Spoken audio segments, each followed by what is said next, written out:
dear listeners. This is Jonah Goldberg, host of the Remnant podcast, brought to you by the Dispatch and Dispatch Media. Full disclosure, in case this turns into just a massive cock-up of a podcast, we were supposed to have friend and colleague David French on to talk about how the Christians had canceled him recently, and I was all prepared to talk about that. And then, of course, he had his flight canceled and is stuck in Dallas until midnight. And so, rejecting all of Adam's suggestions for last-minute guests, I was like, no, get me Warren. We need Mike Warren on here. And so we have Mike Warren, who is the co-author of The Collision, which is our newsletter that talks about the intersection of sort of politics and law, which you may have noticed is kind of relevant these days. So relevant, in fact, that we created a newsletter to cover it. And you write about various and sundry other things. You were a veteran journalist, going back to the days of the Weekly Standard. Prior to the Dispatch, you were at CNN, where I am now, and I am constantly trying to clean off the graffiti you left behind. And welcome to I think this is your first Remnant. This is my first Remnant. By the way, you won't find all the graffiti, Jonah. Don't even try. You won't find it all. I like a challenge. So given your beat and given our literally our mere seconds of preparation to figure out what we were going to talk about, we figured might as well sort of lean into your strengths a little bit. And we will start with not the Trump trial, which was 10 years ago in DC years now, but the Hunter Biden trial, which is on day 2, day 3, something like that. As we record this, is day 3. Okay, so this is one of these things that I have not actually followed with much granularity, at least not recently. Back when there was all sorts of allegations that the prosecutor was slow walking to be on because he was taking orders from his paymasters in the Biden crime family. I paid some attention, but I've kind of left off now. So why don't you just sort of tell us sort of where we are, how we got here, and then we'll take it from there. So, and I'll try to spare your listeners the most granular of granular detail. So I think the best place to start is a couple of years ago, well, I should actually say even before the Biden administration began, there were investigations going on at the Department of Justice into Hunter Biden. Hunter Biden is a grown man who has a lot of troubles, drug addiction, some failed attempts at kind of a foreign influence business, some shady stuff going on. I think it's the technical arguably legal some term. Sex addiction in there. Oh, you could make the case. Yeah. Lots of that sort of stuff going on. But DOJ been investigating. This really ramped up, of course, during the Biden administration, which made things a little awkward because you don't have to be fully invested in the unitary executive theory of government to recognize that the Department of Justice, the Attorney General, serves at the pleasure of the president, and all investigations and prosecutions from the Department of Justice ultimately flow from the president. Right. So here's the DOJ investigating and even preparing to prosecute the president's son. So it's awkward. There is a special counsel appointed. There's a million special counsels these days, Jonah. And here's one more, David Weiss. He was the normal Delaware prosecutor originally, right? Correct. So yes, U.S. attorney or whatever. He was a U.S. attorney from Delaware, appointed eventually special counsel. I'm not getting all of the timeline on this correctly, but where things sort of reached a head were last summer, almost basically a year ago, where DOJ was in the process of reaching a plea deal with Hunter Biden over a couple of things. There were some basically unpaid taxes Hunter Biden had not paid taxes, and there was this pesky little problem with his application for a firearm, in which basically he lied about his drug use at the time. He lied on a federal form. So, and a specifically, this federal form dealt with purchasing a firearm, which has its own sort of legal under the Gun Control Act of 1968, I believe. So, they're about to reach this plea deal. They've got the deal. It's sort of in motion. Then there's this very weird kerfuffle in court. This is in Delaware, a federal district court in Delaware, where there was some confusion about what was actually in the plea deal. And I won't bore you with all of the details, but the prosecution, the Department of Justice, had sort of one idea of what was in this plea deal, what was going to be off the table in future prosecutions and investigations by Hunter Biden accepting this plea deal. And Hunter Biden's defense team had a completely different idea. The judge in this case basically said, hold it, everybody stop what they're doing. Let's investigate this. And as a result, the plea deal fell apart. So then you had, I believe it was at this point that David Weiss is appointed special counsel. And at this point, the prosecutions begin to move forward. The plea deal is over. The plea deal is blown up. We first had the gun charge, which is those charges, a couple of these charges filed in Delaware. And then a few months later, Weiss charged in California, where Hunter Biden had been living at the time, where he did not pay his taxes, had charged him with these tax charges. So where we are now, this trial that's ongoing this week, is that are those gun charges that he, the Department of Justice, lied about being a drug addict while buying a gun, basically. Exactly, right? And that's what they're prosecuting him on. That's the trial. I don't know when the California tax trial will happen, but this is the trial that's currently underway. And so you can look at it from one perspective, which is, wow, Biden's Justice Department is prosecuting his own son on these charges. His son could go to jail. It's 25-year maximum.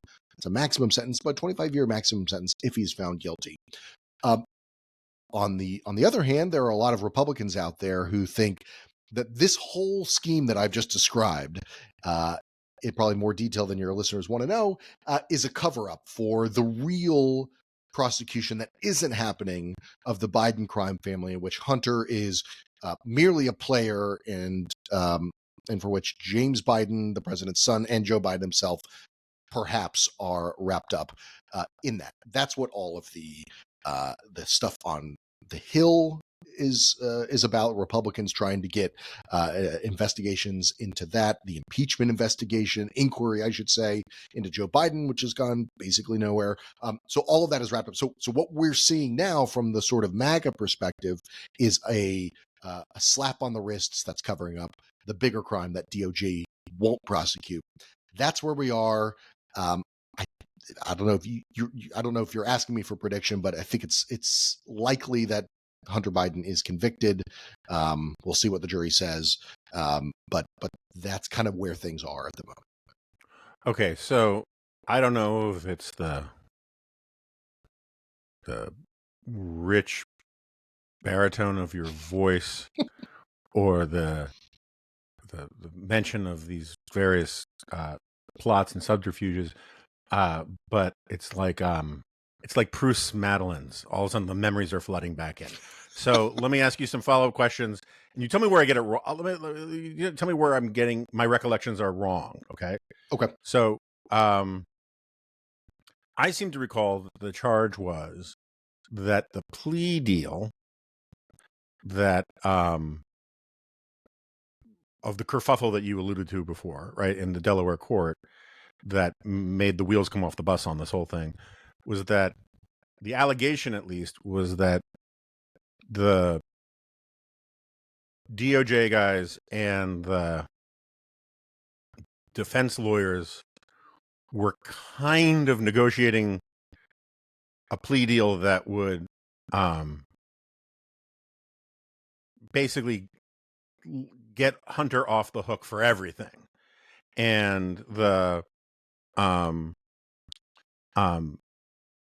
there was this language in there which Hunter's very aggressive lawyers put in that basically would have said he would be immune from all future DOJ prosecution, not just for the gun and tax things, but also for anything that the Trump administration basically might, this is the assumption, that the next administration might go after in terms of the Biden crime family, Burisma, Kazakhstan oil deals, all that stuff with China, where Hunter's talking about the big guy and all that kind of thing.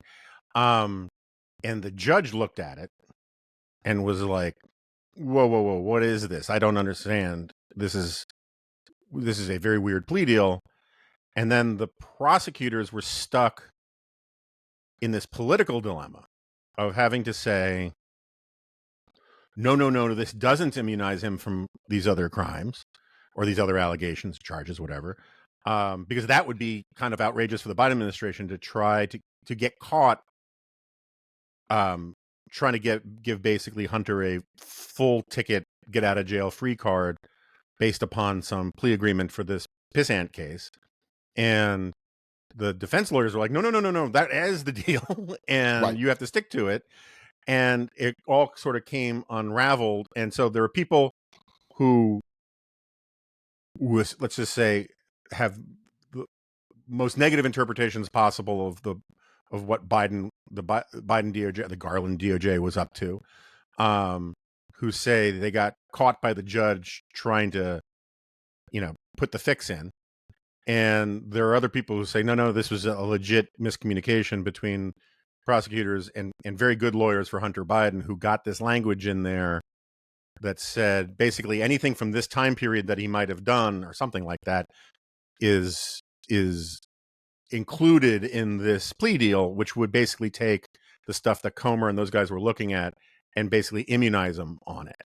Is that a fair recollection? I think it's a mostly fair recollection. I think the one thing that we haven't mentioned in all of this is are the IRS whistleblowers. If you recall, there were two IRS officials who basically said that the DOJ was slow walking the investigation into Hunter Biden's taxes, and that there is reporting. I believe the New York Times did some very good reporting on this that revealed that the sort of timeline of this that I think is important to include is that as the DOJ were approaching this plea deal, actually sort of before the plea deal that blew up, that they were actually trying to, as you say, like end the investigation, no guilty plea. And then the IRS officials testified in front of Congress, and all of a sudden Weiss is sort of caught in this bind, as you describe it, and saying, no, well, he's got to plead guilty on these tax on these tax stuff that we've been investigating, that the IRS is saying we slow walk. No, we were investigating, and he's got to plead guilty on that. That's a big part of what led, I think, eventually to the blow up of the deal. So look, we're in the situation with the Hunter Biden prosecution where both sides like kind of have a point about Biden partisans who say the Republicans are blowing things up, I think have a very strong case, because if there were a real smoking gun here, James Comer, the chairman of the House Oversight Committee, would have it, and that we'd be impeaching Biden right now, and he doesn't. At the same time, it's very clear that DOJ, for maybe even understandable reasons, really has tried to tiptoe around the awkwardness of the president's son being, a real screw up and breaking some laws along the way, and trying to figure out the right way to approach it, and maybe doing some things that they really shouldn't have done. But but we're here now, and here he is about to be, I think, convicted of this gun charge. And it seems to me that that's pretty remarkable that we're here. No, I agree with that. I mean, this is something that I think, I mean, you and Sarah have written about, and David and Sarah have talked about on the Advisory Opinions podcast, is like, everyone needs to kind of slow their roll in the sense that, like, being on trial for a possible 25-year sentence crime, which he's not going to get 25 years, under any circumstances, I would think. But, like, this is not the place where Joe Biden and Hunter want to be. They don't like, woo, he dodged that bullet. And there's a very strong case to be made that, as with Trump, yes, it's true, normal people wouldn't be treated like this by the criminal justice system, but that cuts both ways, right? Like Trump had allowances were made for Trump that would not have ever been made for a normal criminal defendant. You can make a case that, at least in the Bragg thing, a normal criminal defendant wouldn't have been prosecuted. But like in a lot of these other things, he's getting, the system is bending over backwards to accommodate the him in a lot documents of ways. A great example of that. Yeah. And similarly with Hunter Biden, like, I don't know the statistics, but I suspect that, like, a lot of people who've lied on their gun forms about being drug addicts don't get dragged into full-blown federal court trials over it. They say, okay, I'll take a deal, and if it gets prosecuted at all. I mean, if it gets prosecuted at all, most right? Drug addicts who lie on their form in order to buy a gun don't also write and publish a memoir in which they outline the timeline of their drug use. That Right. it basically, this is why I keep saying I think he's going to get convicted, lays out the whole prosecution's case on this. But I agree. I mean, we're at the point where we're dealing with a lot of double standards, and that doesn't necessarily seem like a bad thing. Leaders, and by extension, the adult children of our leaders, there's something about being held to a higher standard that strikes me as right. It doesn't mean they should be held to an unfair standard, but there's something we sort of expect more of the people in power, and so shouldn't we expect them to be held more accountable for their wrongdoing? Yeah, I've wanted to do a deep dive on this for a while. I talked to Brett Devereaux, the official classicist on the Remnant podcast, and Andy Smarek, who does a lot of stuff about republics, and to Kevin, who's just a semi grumpy middle-aged dude, about how one of the things the Romans got right was constantly suing or prosecuting former colonial governors of corruption and bribes, and it was like the pastime for every major senator to be the prosecutor, to like go after anybody who came back from Macedonia or wherever and say, you took too much of their stuff, or you didn't give enough to the treasury, or whatever it was, you abused your power. And the mere act of dragging really powerful people over the coals has a kind of small r Republican virtue to it. And I think that's one of the things that, as someone who thinks what Hillary Clinton did with their server and all that was in fact very bad, that was sort of what a lot of people were getting at back then. And now the problem with it is that this is another one of these norms or values that we only want to use as a weapon against the other team, and think that when it's used on our team, this proves that the system's corrupt, and it's all lawfare, and it's all evil. And to be sure, there's some lawfare in there, but that doesn't necessarily mean it's entirely without some upside. There's like a cosmic justice to sort of pursuing this. I mean, go back to the Hillary Clinton non-prosecution, and it is everything. If you want to, on the specific area of lawfare, it was really sort of the origin story for where we are here, where you have people in power, and particularly James Comey, who are sort of abusing or using the power that they have in going in the wrong direction. I mean, sort of keeping the gloves off because it's near an election, because things, the people, the subjects of, in this case, in Hillary Clinton, the subject of the investigation being a person in power or close to power. I mean, the country would have been better off, I think, if she had been held to account. She like, I don't know, could she have won in a weird way if she was seen as being unfairly prosecuted, or that she was getting a raw deal? I mean, we're being told that Donald Trump's prosecution is only helping him win re-election. I don't know, or win election, I guess, this time around. I do wonder if sort of the way in which, like, leaders, particularly people like James Comey or the Obama Department of Justice, sort of tiptoed around this, really undercut the sense that the sense that, nobody was above the law.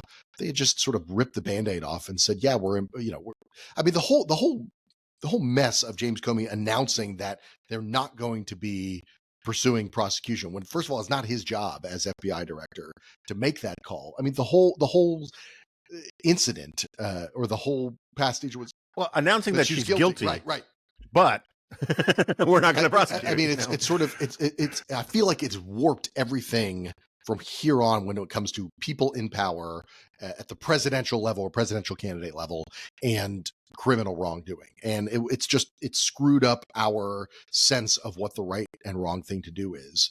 And so I blame James Comey, is what I'm getting at here. Yeah, I mean, this is one of these rabbit holes you can go down with all sorts of things. But no, I just mean in the sense that where do you start? Where do you identify the fork in the road where this bad development we have now started? Right, our colleague Nick Catoggio, Kevin Williamson, they both want to put the origin story of how the GOP became receptive for Donald Trump well before Trump goes down the escalator, which is fair. I mean, I'm not saying they're wrong. I'm just saying that, like, there's the whole sort of where you start this story kind of thing gets kind of murky. Because I would personally, in part because I just want to talk about it more, want to start it with Sandy Berger shoving classified documents down his pants, because that was just really funny. And it was sort of he was sort of the John the Baptist in this, presaging this whole thing. One greater is coming before, what's his face, coming after me, right? Yeah. That's right. I mean, there's like there was Petraeus with his stuff, and then I think Deutsch with his laptop. There were these other ones that came before, but, like, in terms of just a clarion that the culture of, these people who are running the show and ultimately in charge of prosecuting little people for mishandling classified documents, when you have the former national security advisor stuffing notes that he wasn't allowed to take in his pants and socks, and trying to run away, it was like, we got a culture problem here. Like, that should have been the sign. And instead things just kept getting worse on this kind of stuff, to the point where, I mean, I just think like Hillary's arrogance and how she set up that how she handled the whole thing is, I mean, she wasn't helped by the fact that she was Hillary Clinton, and there was a well-developed industry, which I was part of being very critical of Hillary Clinton. I don't know if you recall that people used to be very critical of Hillary Clinton. You might call it a right-wing, what would you call it? I don't know. Anyway, let's move on. Yeah. So anyway, I think it's just one of these things where,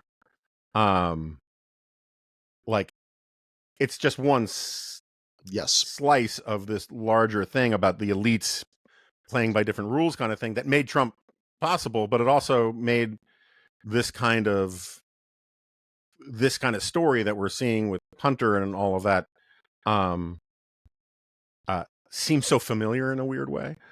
So you mentioned something. We can get off of this classified stuff. You mentioned that a lot of people are saying the criminal verdict, the conviction in the Bragg case is helping Trump. Now, I think he's clearly making a lot of money from it, raising a lot of money from it. So that's true. And I think it's galvanizing a lot of Republicans and people who are already going to vote for him. That's true. It's probably attracting. I mean, I know a couple people who are like now more inclined to vote for Trump because of this than they were before. At least they're claiming to. But on the whole, I don't buy the idea that being convicted for all the flaws in the Bragg case, which I think we agree on. I'm not sure we agree on, but I think we agree on. For all the flaws in that case, I still don't think it's like, this huge stroke of luck that he was found guilty. How do you see it? Do you think it actually will help him? I mean, caveat that we don't actually know. This could play out in all sorts of ways, but like, so if you had to bet. Jonah, you're calling me out once again for being glib and unclear. I was referring to people on the Trump train. What I hear constantly from like the MAGA voices online is it's only making him stronger. Sure. And I took that as your meaning. I'm perfectly happy to correct you on your glibness and your lack of clarity, your general Warren opaqueness. But this was not one of those examples. Now that we've cleared that, no, look, I agree with you. I do not think. I'm reminded. Our colleague John McCormick always uses this. I think he stole it from a professor or something. But when it's like really dumb people, if you ask them what was the Civil War about, they'd say slavery. And then you have people, maybe you've said this, John, I don't know, people who sort of like know something about the Civil War, maybe have read a couple of books, might give you a very complicated, complex answer to what caused the Civil War. And then you talk to the geniuses who have studied, PhD in history, who've studied the Civil War, and you ask them the same question, and they'd say, yeah, it's about slavery. I think anybody who gives you this complex 4D chess explanation how being convicted of a crime actually helps Trump because he's going to be able to say that the force, all this stuff, that will work with the people who are already with Donald Trump. So what's the point? It's those low information voters, the type of voters that Trump is doing better with, or maybe more accurately, Biden is doing very poorly with at the moment. It's low information voters, and that's not a slight. Like that's actually a term of art. The people who sort of don't pay attention to the news, make the decision about who they're going to be voting for. maybe as they're walking into the voting booth. You mean happy people? I wish I was happy, normal people. I wish I was every single day.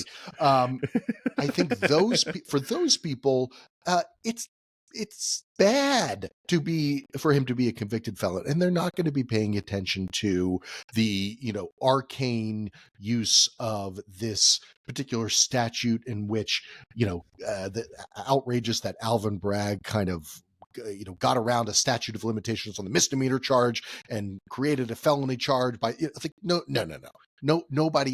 nobody who Trump needs to keep on his side is paying attention to that. They're paying attention to convicted felon. Now, maybe they buy Donald Trump's argument that he's being targeted and prosecuted, or maybe they say it doesn't matter to me.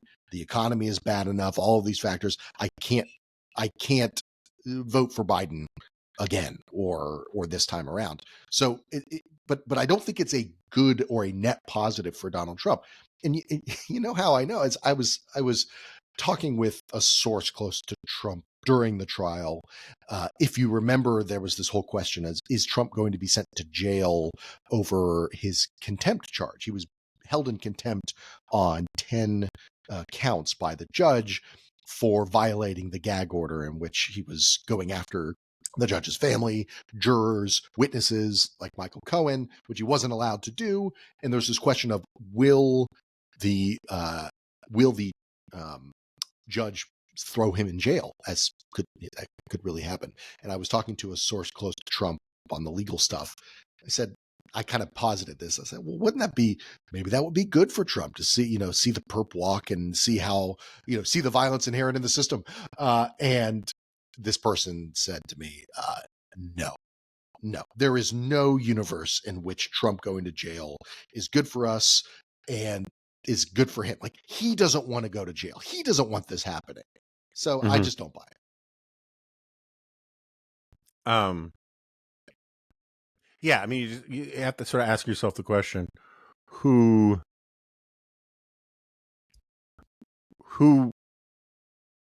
really didn't like Trump is like, okay, now that he's been convicted, I got to vote for him, right? I mean, those people exist. The idea that they are in statistically significant numbers, I'm skeptical of.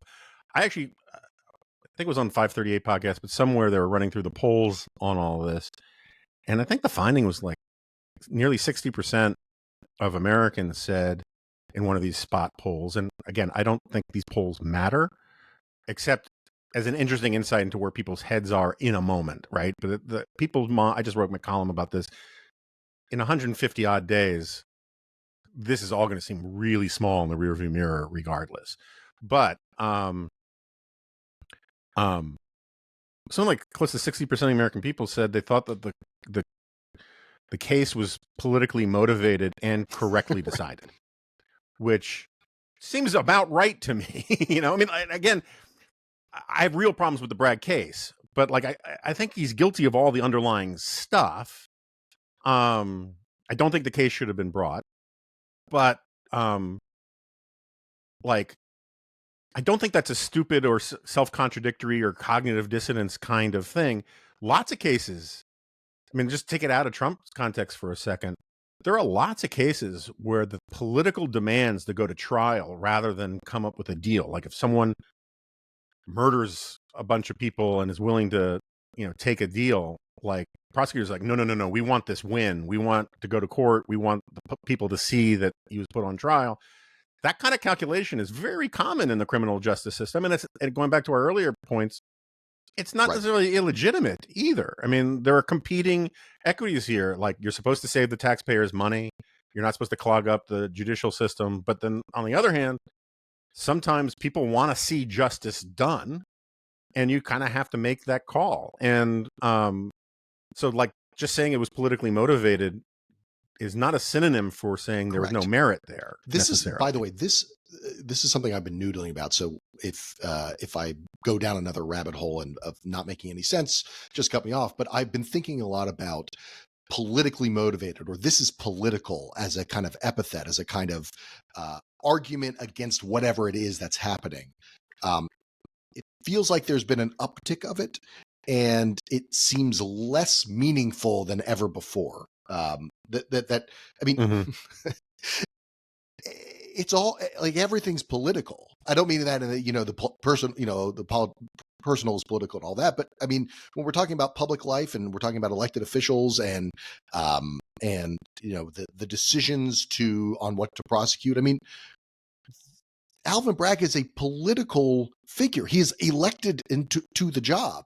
Right. You can abuse that position, and we can argue, and I think I'm with you for the most part that this was too political. But the idea that a prosecution, I mean, prosecution of crime, for instance. I mean, we always hear this, like Republicans run on being tough on crime.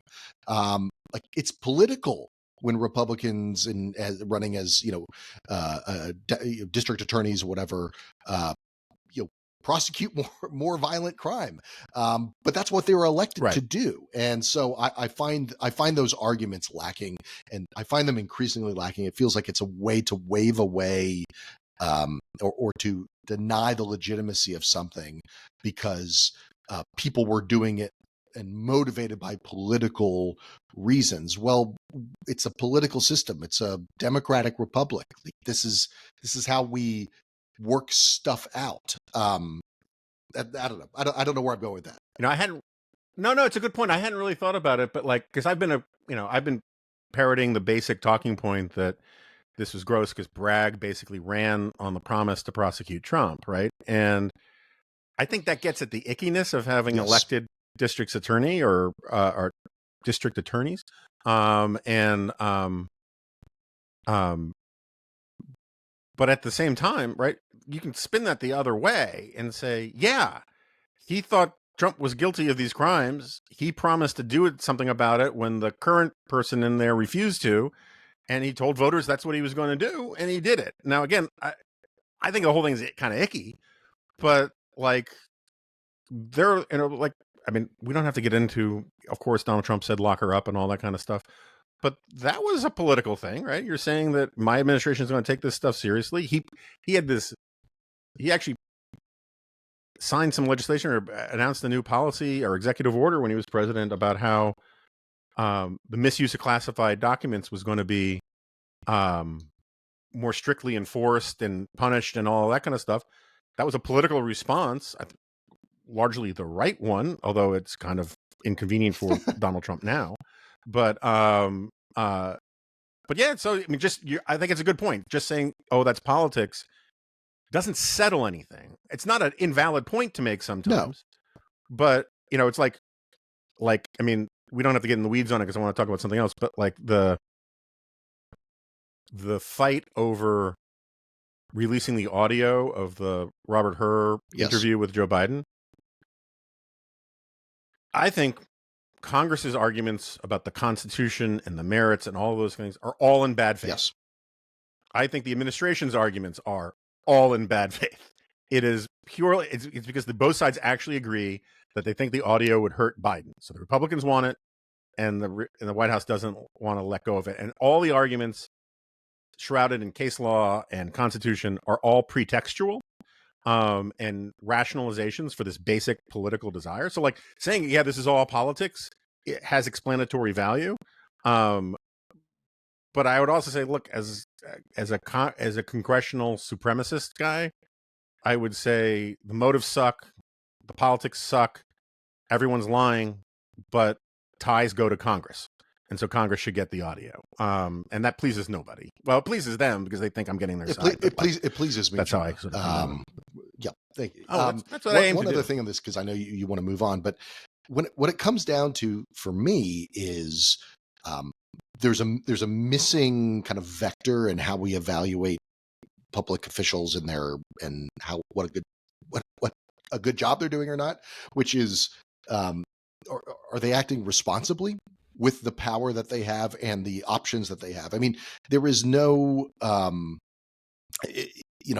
say what we want about the Alvin Bragg case, like, one thing that never gets pulled into the conversation or does not get pulled in enough is, was it prudent for him to do this? Was it sort of the right thing for him to do? Everything is sort of couched in, it was, again, going back to, it was political, and that's inherently bad. Well, again, the more interesting question to me was this prudent for him to do? Was it the right thing, given all of the other factors, and some of those factors that he could have considered were political? Maybe it wasn't prudent for him as a member of the Democratic Party who wanted, maybe he was acting out of his own interest as a Democrat because this wasn't the kill shot that they were hoping for.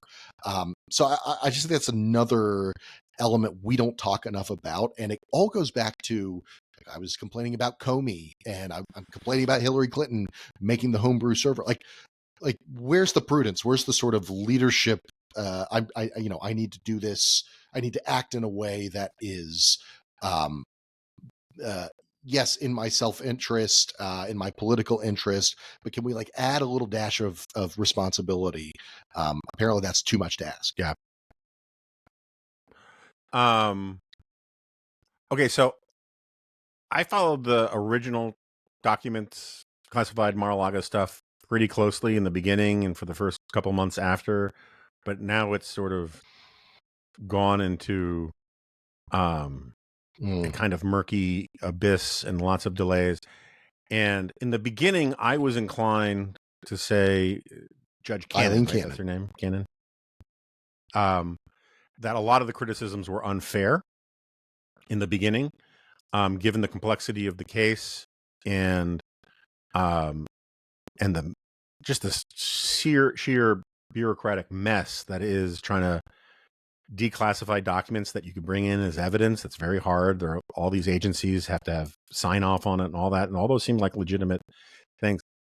I have not paid as much, again, granular attention of late, but it certainly feels like people now are more convinced than ever that she's in the tank for Trump, or bending over too far backwards to be helpful to Trump, and having not lifted up the hood to examine each specific charge. I don't trust the people who are saying it, but that doesn't mean necessarily that they're wrong. Where are we on that? What do you think? Where does Sarah come down these days? Do you guys disagree? Can you throw Sarah under the bus in some way? And yeah, take it any way you want to go. I would love to throw Sarah under the bus if I could. I will take any opportunity to do that. I'm actually moving. I'm moving toward her position on this in some ways and maybe away in others. So I do think that, and I agreed with her on this actually from the beginning, which is it was too early and not without sufficient evidence to say, oh, Eileen Cannon is in the tank for Trump just because he appointed her in 2020 to this seat. And just because the whole issue, it's a little confusing, maybe even for your listeners, because it's confusing to me sometimes. I know. Not my listeners. My listeners are exactly smarter than both of us. But Eileen Cannon was dealing with this classified documents case before it was this case. There was a separate question about what to do once the documents were seized, having to do with her appointment of a special master, essentially a court-appointed independent person to make some decisions about those documents, what needed to be returned, essentially. That was separate from her from the decision, or really the kind of roll of the dice that meant that she was presiding over the criminal case. So that's an important distinction. But her appointment of the special master in that previous case sort of got liberals all up in arms. They thought that that was sort of a ridiculous pro-Trump move of hers, and more proof that she was in the tank for Trump. And I thought that was ridiculous and overwrought, particularly because she's new to the bench. I thought it was sort of that was an issue of prudence, of her sort of making a prudent decision that was a little confusing. It ended up being overturned by the Court of Appeals, that decision. So she was embarrassed about it. But I'm always of the view of err on the side of caution, and I think that's what she was doing. So all of that being said, I think it's very. That's basically where I was in the beginning too. That you've once again, Proust Madeline's. You've reminded me of my past position. I'm very Proustian. I think what is clear now is, and we have written this, Sarah and I have both written this at the Collision, is that Eileen Cannon seems to be in over her head. These are not necessarily this is a straightforward case, this classified documents case, but the law surrounding sort of what the law around it, it's called CEPA, C-E-P-A. Don't ask me to tell you what it stands for, but essentially is what governs classified material and how to prosecute people who violate it. It is a sort of niche area of the law in which she has absolutely no experience. And I think she's in over her head. I think Sarah and I wrote this a few weeks ago that, sort of don't assign malice or bad faith where incompetence makes more sense, or would be. Which is one of my standard rules for most controversies. Is it Occam's razor should tell you that most of the stuff has to do with people screwing up rather than like That's trying right. to be evil. So I think that's mostly operative. Now there's this new development in which in Judge Cannon's court, she's allowing for several basically amicus briefs to be delivered on behalf of both the position that Jack Smith, the special counsel who's overseeing this prosecution, over the question of the constitutionality of Jack Smith's prosecution. With so people on behalf of the argument that that Jack Smith's prosecution is unconstitutional, and then some amicus briefs on that's my shorthand for it. That's what it would be in front of the Supreme Court. But it's happening in her district court. She's allowing people like Josh Blackman to sort of essentially pontificate in her court. I find that very odd, and I'm not a lawyer. I'm just a reporter who reads a lot of smart people and talks to a lot of smart people about this. That seems odd, and that seems like a move that puts me more in the direction of maybe she really is trying to delay this case from going to trial. Maybe not even necessarily to save Trump for her own kind of calculus of maybe then he will appoint me to the Supreme Court if I save him when he's reelected, but more from a grubby kind of I don't want to deal with this case. It's too hard, Mm-hmm. and so looking for as many ways to delay it as possible. That's speculation on my part, but I think it's a little weird, and it moves me a little more in the direction of what is Eileen Cannon thinking? Yeah, I mean, on Earth too, where things are still normal, the idea that somehow she would be doing this to position herself for a Supreme Court appointment would be undermined by the fact that that would look so unseemly that she would know she would never get appointed to the Supreme Court for doing something like that. But like, you can't rule out the idea that Donald Trump would reward loyalty. She'd be his judge. Yeah. I mean, it's funny how in that interview recently, Trump was asked what he thought of the Supreme Court justices. And of the conservatives, the ones that he appointed, he ranked lowest. Because he clearly, I mean, he's said it much more than a few times, is that they've been disloyal for not, supporting his stop the steal stuff and all of that. You were free to sort of wave off the question if you don't know anything about it, because I don't know why you would, but just out of curiosity, have you heard anything about like who he would want to put on the Supreme Court now, right? Because all the Project 2025 people, and do you know what time it is, and do you even lift bro, and Red Caesar types, they don't want Federalist Society guys anymore. Like, have you heard anything about him having a short list, or who people think would be on his short list if he were elected and got to appoint a Supreme Court justice? The answer is no, but I think it's a great line of inquiry for some reporting. But it does kind of raise a. If only we knew someone who could do that. See, you like this? You're as the editor in chief. You're doing your assigning of stories here live on the podcast. It's terrific. That's how I roll. But I do think that question does open up this bigger question that I've had.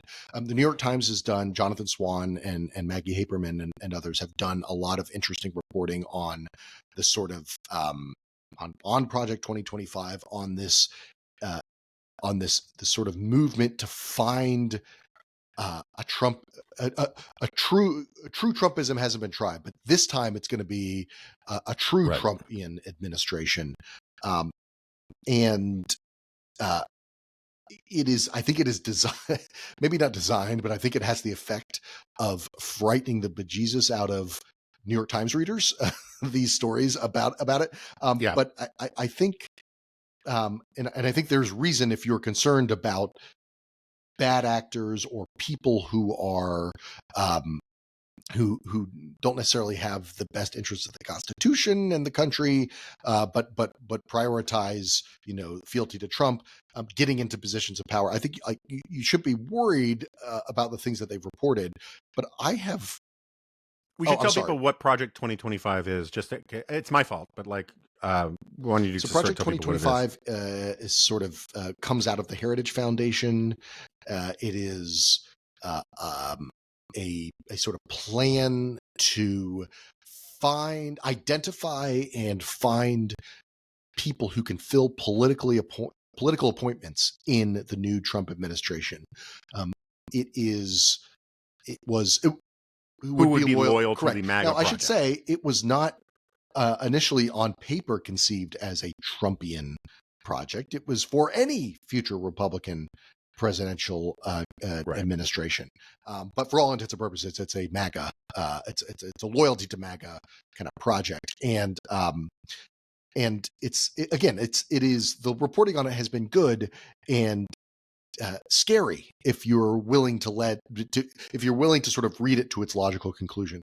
I have some questions about how this sort of the great Trumpian blowing up of the bureaucracy is going to happen.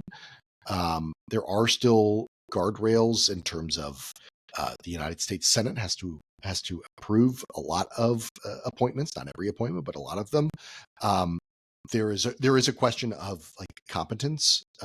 Will people put into some of these political roles even have the wherewithal to implement? They might have the wherewithal to break shit, but like, will they have the wherewithal to implement some great, in the fever dreams of New York Times readers, the great sort of fascist experiment that they fear Trump wants to implement? I will say I'm a little skeptical of that. I expect a lot more breaking and a lot less sort of fascism in our time. Yeah, I mean, the model is obviously to create, what do they call them in Dune? Axolotl tanks, where they will just breed little mini Stephen Millers, who, say what you will about Stephen Miller. Sorry, my research assistant seemed about to come onto the podcast and then didn't. Yeah, intriguing. Say what you will about Stephen Miller. He knows how to work the federal bureaucracy. He was one of the few people in the Trump administration who knew that the green wire connected to this thing and knew how to, like, you have to have this 60-day comment period before you can change this reg and that kind of thing. And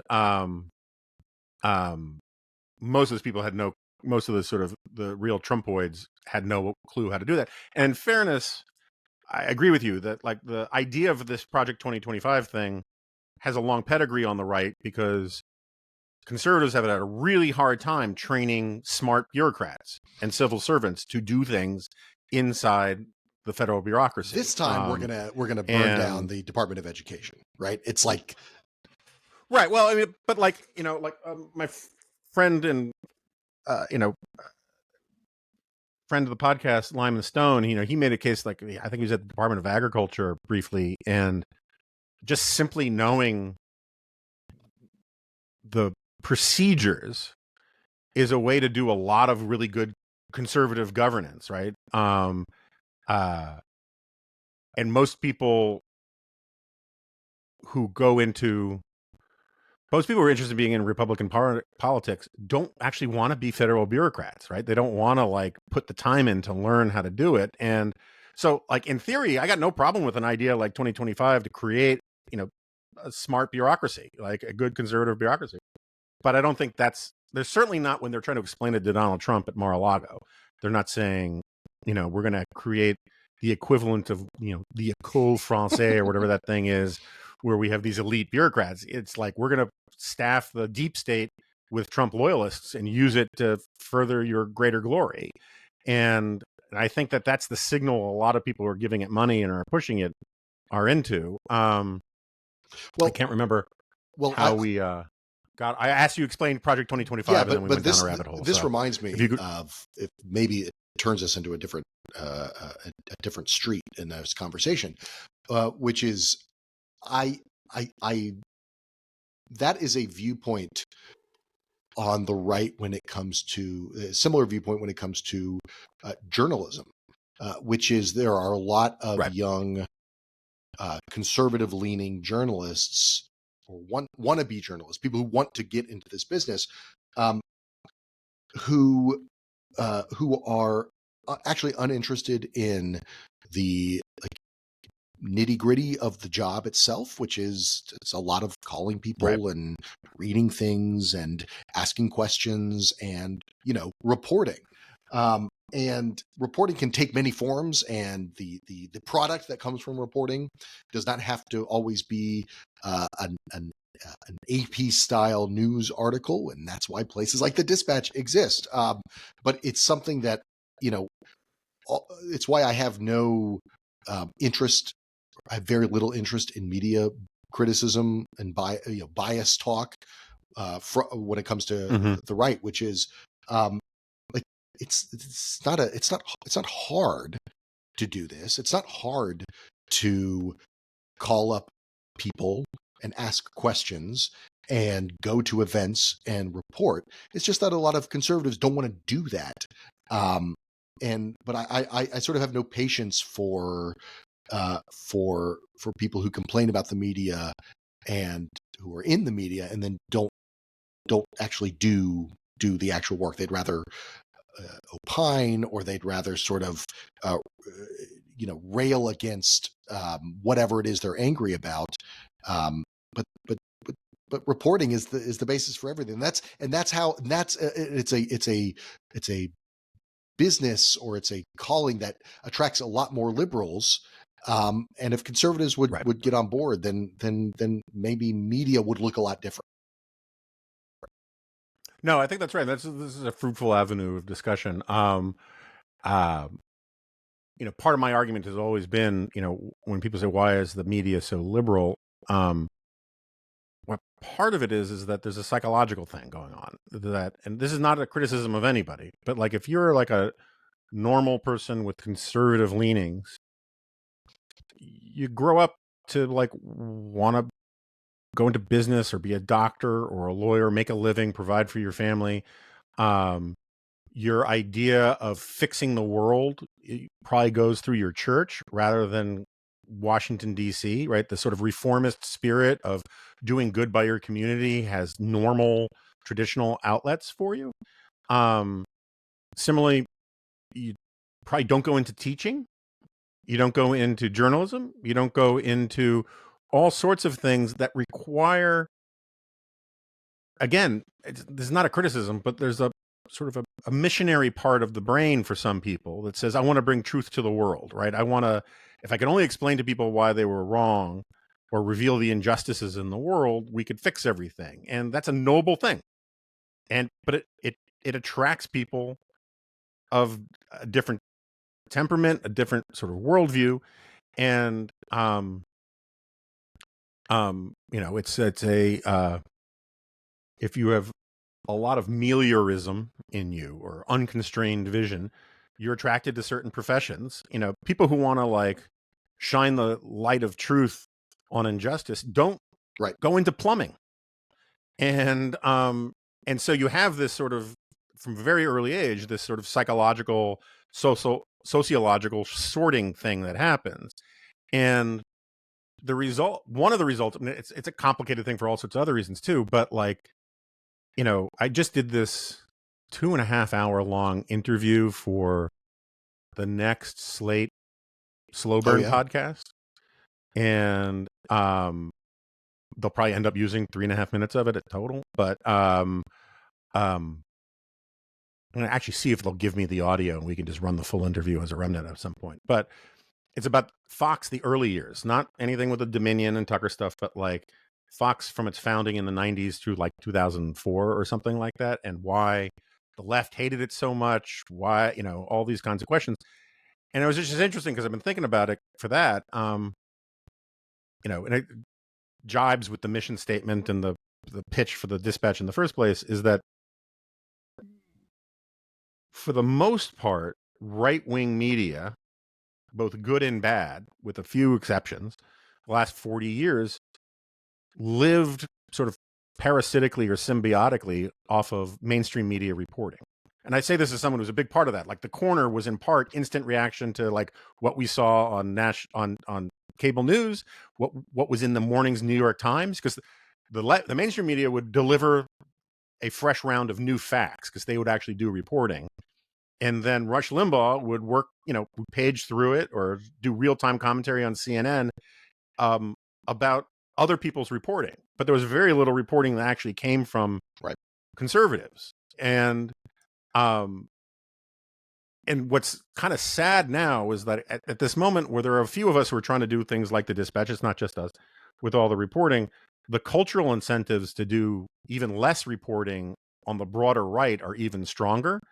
Who's I'll stop monologuing in a second, but who's a canary in a coal mine in all of this is you might have been too young. I mean, you're not a spring chicken anymore, but you're not an old like me. The New York Times did one of its like big splashy magazine pieces 15, 18 years ago, 20 years ago. I can't even remember now. Maybe 25 years ago. Whatever it was. It was like a Sergeant Pepper's cover of all these like young conservatives who were like breaking through and changing things. And it had I think it was, Dinesh was on it, and Laura Ingraham, and Coulter, and maybe Pod wasn't on it. Coulter might have been, and I think Adam Bello was my former editor for my first book. But I think it was in there that the author, I don't remember who wrote it, interviewed Laura Ingraham. And Laura, when she was getting her start, remember she was on Dartmouth Review, and she had clerked for Clarence Thomas. She was very well credentialed. Laura's very smart. There are other criticisms I could make, but she's very smart. And she went and met with Bob Novak, who was then like one of the handful of TV star conservatives, right? It was Novak, George Will. I don't think Krauthammer had really broken through Fred yet. Barnes was on, had been on McLaughlin Group, and that, right, it was McLaughlin Group Pat people, Buchanan. essentially, right? Pat Buchanan, that kind of thing. And she met with Bob Novak, who I also have plenty of critical things to say, but he was a great reporter. And she said, how'd you get to where you are, being a TV star and doing what you're doing? And he said, well, I started out for 5 years at the Kansas City Star covering city council meetings, and then I got bumped up to the state desk, and I covered City Hall, or I covered the State House, and then I got picked up by the Philadelphia Inquirer, and I started covering Congress or Baltimore, whatever it was, right? How he climbed the greasy pole of doing the job of being a reporter. And Laura's response was, yeah, no, that takes too long. I want to be on TV. And that really is the ethos for an enormous number of young people who want to be, Candace Owens, maybe without the anti-Semitism, or I don't even know the names of a lot of these young influencer types who have YouTube channels and whatnot, but like they want to be Instagram stars. They want to be on Fox News, and be famous for being famous. And that's not a great attitude to have if you actually want to do real reporting. Or have, I think, and maybe I'm naive on this, or have a long career. I mean, so much of what you've just described is you risk being flash in the pan, or you end up contorting yourself into whatever you have to say at that given moment. You're just exactly to stay in the limelight. By the way, speaking of Novak, Prince of Darkness, his memoir about reporting in Washington, I read it when I first started in this business. It had just come out, and it's fantastic. It is such a terrific book.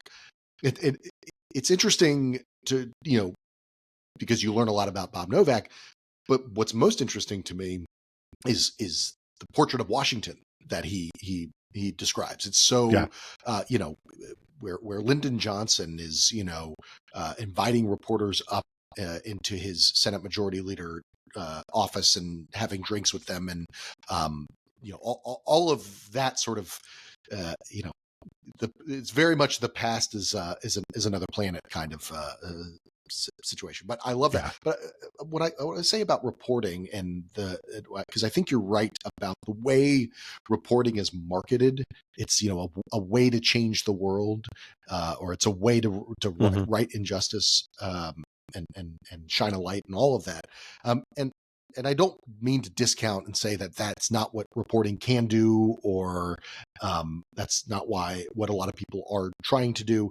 But it's just it was never the part of the attraction to me. I just think the stuff that I report on is interesting, and I like telling other people about it. I like telling people stories, and I feel like if it were marketed as something fun, which it is, it's when you're doing it and you're sort of in the moment, it's so much fun that then maybe more young conservatives would be attracted to it if it weren't so much a change the world type of calling. But it's a really fun way to try to make a living, and you got to try to make the living these days. But that's I think a flaw in the way the industry is sold to young people.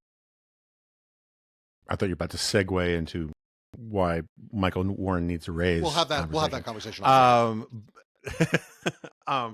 No, look, I mean, I agree with that. I will say, you know, I don't think I'm being hypocritical. I just know my strengths and weaknesses, and I've done a bit of reporting, but it's usually like, let's send Jonah something interesting and weird and have him make weird observations about weird things, kind of stuff. You know, I was just going to bring that story up. I remember that piece that you did on offshore oil drilling. It was great. Yeah, it was really well timed. Like 3 months later, they had the BP oil spill. I think it was called the beauty of offshore oil drilling was the cover story, or something like that. Look how pretty it is in the ocean there just now.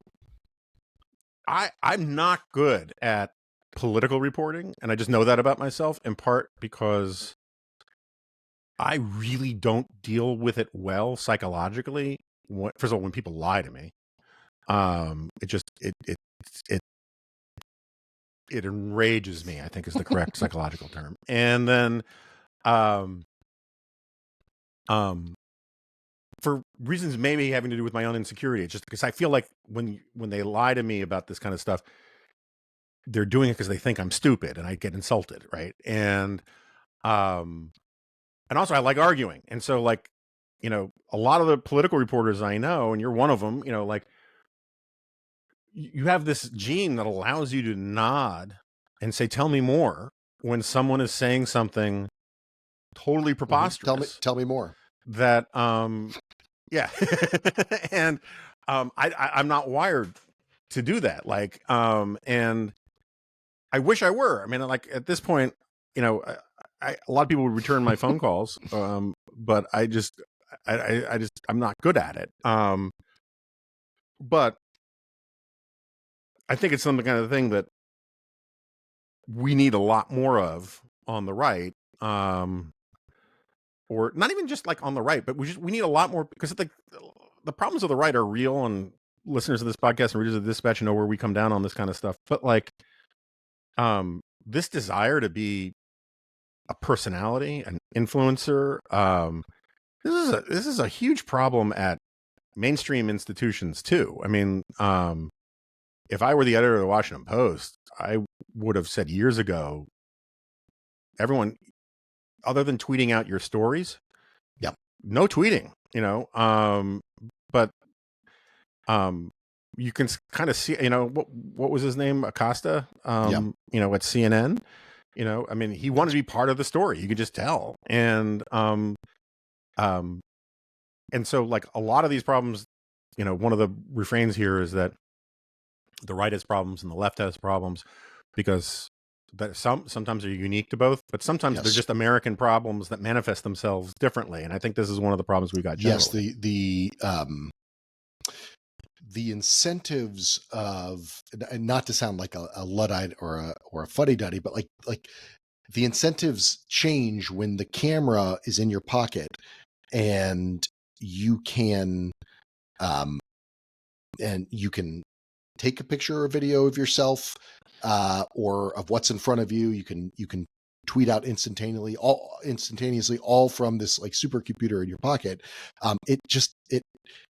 We are already sort of narcissistic people as human beings. We want it to be about us, and it just sort of puts it into overdrive. And but in a weird way, it's the problem is also that, like, as an audience, we want it, which is Yeah. I mean, it's a demand problem as much as it is a supply problem. For And sure. again, it's where like responsibility and like leadership and people saying no to the temptation. Maybe you could tell I'm a Catholic. I don't know. Like, but but like saying no to that temptation to like get that burst of clicks, or that, that engagement or viewership is up because our White House reporter is getting into an argument with the, and yelling at the White House press secretary. Like, being more prudent and saying what's better for us and everybody long term. That's, I don't know. It's makes me sound very naive and optimistic. I think that would be a good guiding star for all of us in this business and in this country. Yeah, I mean, it just reminds me of one last point. Like the Bragg trial, right, was ratings bonanza for CNN and MSNBC. I had to do my share of punditry about it, but one of the things that was nice was that they wanted all lawyers and or people who really cared about the case and thought it was awesome, or a travesty, to talk about it. And I was kind of in the mushy middle, so I didn't have to do a lot of late night TV on it. But I remember talking to somebody at CNN about it, about how, well, look, I mean, these things are fantastic ratings. And I think that that's true. But like, what kind of got lost, I think, is the fact that fantastic ratings for cable news still means that like 329 million people aren't watching.